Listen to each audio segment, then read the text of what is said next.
Alors, est-ce qu'on a Sybille Delettre, Isabelle Florennes du Modem qui nous dit qu'il faut que le président se rende sur place? Oui. Je ne sais pas où est notre envoyé spécial, mais vous pensez que ce serait un acte écoutez, là, quand on voit ces images-là qui sont terribles hein, et vraiment d'une tristesse, c'est terrible, comme vous dites, il n'y a pas de mots. Je pense que le président devrait rejoindre la maire de Paris. La cathédrale va y passer, c'est terrifiant. C'est terrible. Alors, on se demande comment arrêter quand on voit la force et la puissance des flammes. C'est terrible.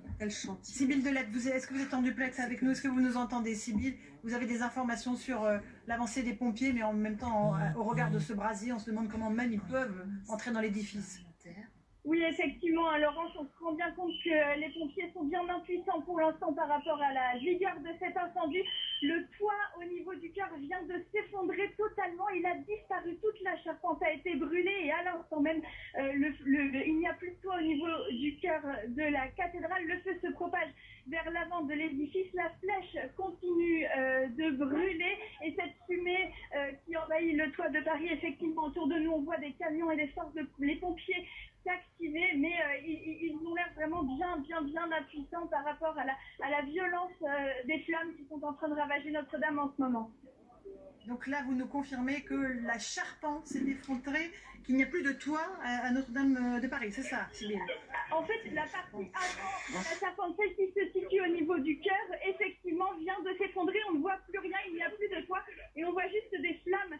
Quelques flammes qui dépassent, mais il n'y a plus de toit. La charpente à ce niveau, à l'avant de la cathédrale, au niveau du chœur, s'est totalement écroulée et les flammes maintenant se déplacent et se sont étendues au niveau du toit, plus au niveau du centre de la cathédrale. Merci Sybille, et on apprend à l'instant que le président Emmanuel Macron a décidé de reporter son allocution.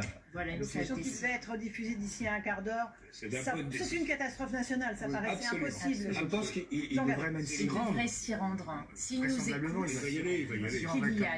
Il va y rejoindre Anne Hidalgo. Il va y aller, c'est évident. Oui, parce que là, c'est le patrimoine. Mais non, et je vais même dire qu'il doit réenregistrer son intervention. Parce qu'il doit en dire un mot demain. Si elle était reportée à demain, il ne peut pas ne pas dire un mot de la catastrophe nationale. Quel drame, effectivement, en ce jour. La coïncidence des événements est quand même hautement improbable, Clément Viktorovitch. On y réfléchit bien. Une annonce solennelle du président de la République.